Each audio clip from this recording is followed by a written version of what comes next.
जय नारायण स्टूडेंट। यहाँ पे एक्सरसाइज 7.2 का क्वेश्चन नंबर 6 है, जिसमें कि triangle A B C is an isosceles triangle in which A B equal to A C. यहाँ पे ए बी सी जो ट्राइंगल है वो आइसोसेलेस ट्राइंगल है, जिसमें कि A B side A C side के इक्वल है। Side B A is produce to D, B A side को प्रोड्यूस करके डी तक ले जा रहे हैं, सच दैट ए डी जो लेंथ है वो ए बी के इक्वल है। हमें शो करना है बी सी डी, यानी ये वाला angle B C D right angle है, यानी कि 90 डिग्री एंगल है। इसको शो करने के लिए हम सबसे पहले ये देख लेते हैं कि क्या क्या चीजें हमें गिवन है यहाँ पे। तो यहाँ पे हमें गिवन है A B side equal to A C side, A B A C के इक्वल है, और ए बी किसके इक्वल है, ए बी ए डी के इक्वल है। ये दो चीजें हमें गिवन है। और प्रूफ हमें क्या करना है, प्रूफ में करना है angle B C D equal to 90 degree, यानी कि ये राइट एंगल है। तो इसको प्रूफ करने के लिए सबसे पहले हम ट्राइंगल ए बी सी में ले लें। इस ट्राइंगल में देखिए क्या चीज इक्वल है। तो यहां पे हमें दिया है A B equal to A सी, और जो चीज हमें गिवन है यहाँ पे। अब दूसरा पार्ट क्या है कि अगर ए बी ए सी के इक्वल है तो उसके अपोजिट एंगल्स भी आपस में इक्वल होंगे। तो हमने यहाँ पे लिख दिया एंगल बी भी 1 हो गया और एंगल सी भी 1 हो गया, क्योंकि टू एंगल ए सी साइड के अपोजिट एंगल बी था और ए बी साइड के अपोजिट एंगल सी था। तो ये दोनों ही एंगल हमने 1-1 ले लिए। तो यहां से हमने देखा कि एंगल ए बी के अपोजिट एंगल 1 है, 1 किसके इक्वल है, ए सी के अपोजिट एंगल क्या है, ए सी के अपोजिट एंगल बी है, तो वो बी के इक्वल है। तो यहां से एक इक्वेशन आ गई। फिर सेकेंड ट्राइंगल में हम देख रहे हैं, in triangle A C D में ए सी डी, इस ट्राइंगल में क्या है, A D equal to A सी है। तो यहां पे लिख सकते हैं A D equal to A सी। अब ए डी के अपोजिट एंगल 2 है, तो एंगल 2 लिख दिया, और ए सी के अपोजिट एंगल डी है, तो ये हमने डी लिख दिया। ये हमारा हो गया इक्वेशन 2। अब हम देखें इस होल ट्राइंगल जो डी बी सी है, इसमें क्या दिया है, in triangle D B C, इस ट्राइंगल में हम क्या लगा सकते हैं, एंगल सम प्रॉपर्टी। तो एंगल सम प्रॉपर्टी में क्या हो जाएगा, angle D plus angle B plus angle C equal to क्या हो जाएगा, 180 डिग्री। ये कहां से लगा, angle sum property.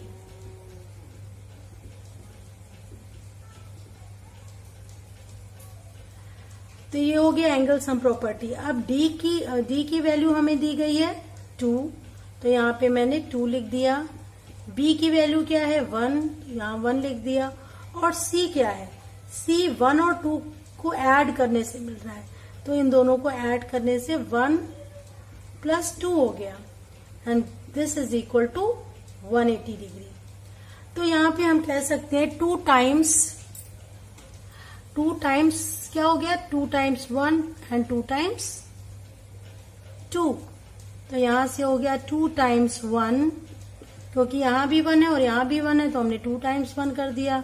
Then 2 times 2, angle 2 equal to 180। अब दोनों में ही 2 है, कॉमन हो गया, 2 बाहर कर लिया और एंगल 1 प्लस एंगल 2 कर दिया, दैट इज इक्वल टू 180। इसके बाद क्या हुआ, 2 हमारा इधर मल्टीप्लाई में उधर जाएगा तो क्या हो जाएगा, डिवाइड हो जाएगा। तो 1 + 2 की वैल्यू आ गई 180/2, and that is equal to 90। और एंगल 1 और 2 मिला के ही हमारा क्या था, एंगल BCD। तो ये हमारी आ गई BCD की वैल्यू 90 डिग्री। तो एंगल BCD हमारा हो गया 90 डिग्री, मीन्स राइट एंगल।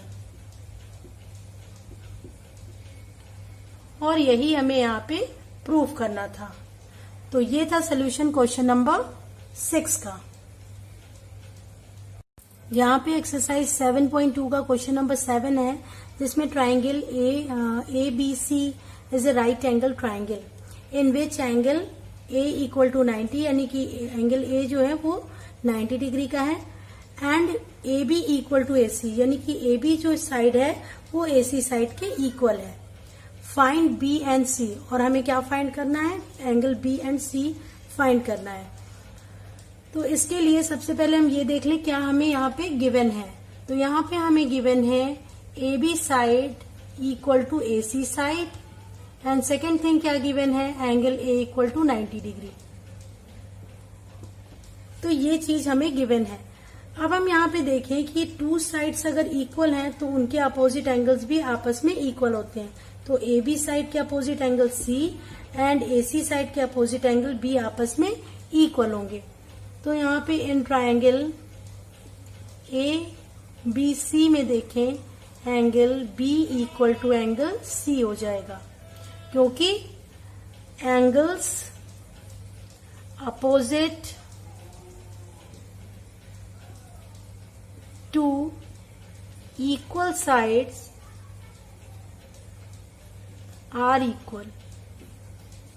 इस प्रॉपर्टी से क्या होगा, एंगल आपस में इक्वल हो गया। अब ये एंगल इक्वल है और हम यहाँ पे इस ए बी सी ट्राइंगल में लगा सकते हैं एंगल सम प्रॉपर्टी। तो एंगल, क्योंकि हमें एंगल फाइंड करना है, तो angle A plus angle B plus angle C हो जाएगा 180 डिग्री के इक्वल। और ये किस प्रॉपर्टी से हो जाएगा, एंगल सम प्रॉपर्टी से।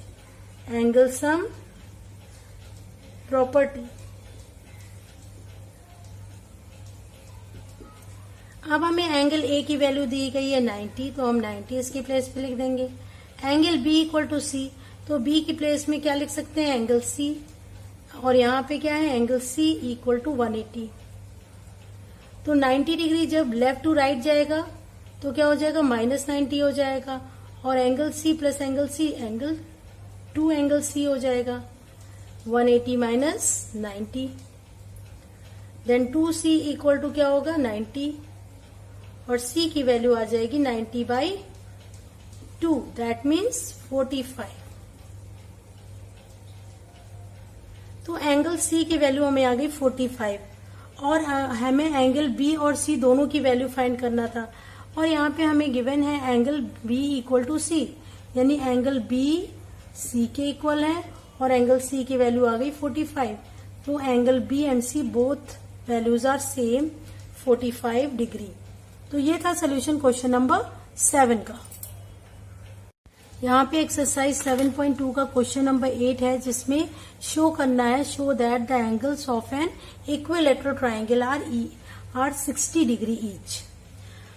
तो यानी हमें ये शो करना है कि एक ट्राइंगल है जो इक्विलैटरल ट्राइंगल है उसमें सारे एंगल 60 डिग्री के होते हैं।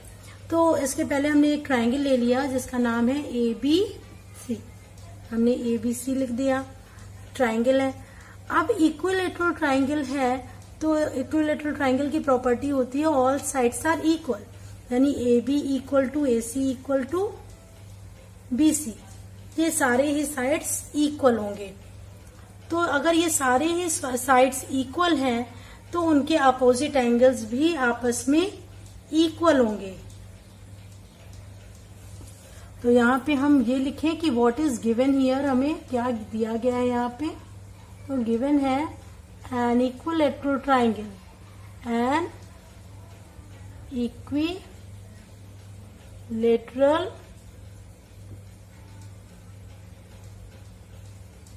Triangle,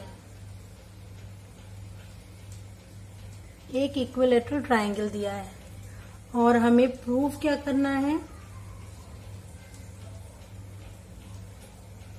to prove angle A is equal to angle B is equal to angle C equal to 60 degree, यानी सारे ही एंगल 60 डिग्री के हैं।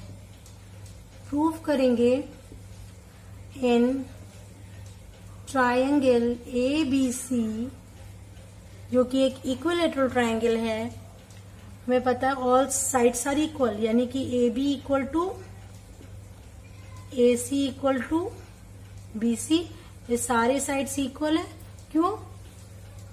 It is a property of equilateral triangle. Equilateral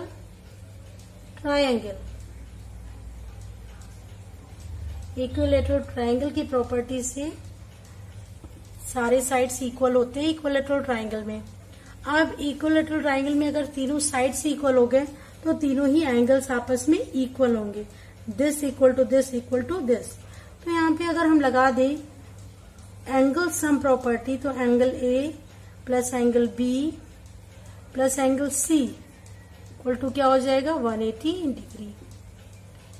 अब हमें पता है A equal to B, B equal to C, तो यानी आपस में तीनों ही एंगल्स इक्वल हैं। तो हम सबकी जगह पे ए लिख दें, एंगल ए लिखा हमने, बी के प्लेस पे भी ए लिख दें, सी के प्लेस पे भी ए लिख दें, तो क्या हो जाएगा? 180 के इक्वल। अब ये a प्लस ए क्या हो जाएगा? 3a equal to 180। Then a की वैल्यू क्या हो जाएगी? a इज इक्वल टू 180/3 और इसकी वैल्यू आ गई 60 डिग्री। यानी कि हमें वैल्यू a की वैल्यू मिल गई 60 डिग्री और हमें पता है तीनों ही एंगल्स आपस में इक्वल है। तो एंगल a इक्वल टू क्या है? Angle b equal to angle c equal to 60 degree. यानी ऑल एंगल्स का मेजरमेंट 60 डिग्री आ गया। तो यही इस क्वेश्चन में हमें शो करना था कि ईच एंगल 60 डिग्री के होंगे। तो ये था सोल्यूशन क्वेश्चन नंबर 8 का। Thank you.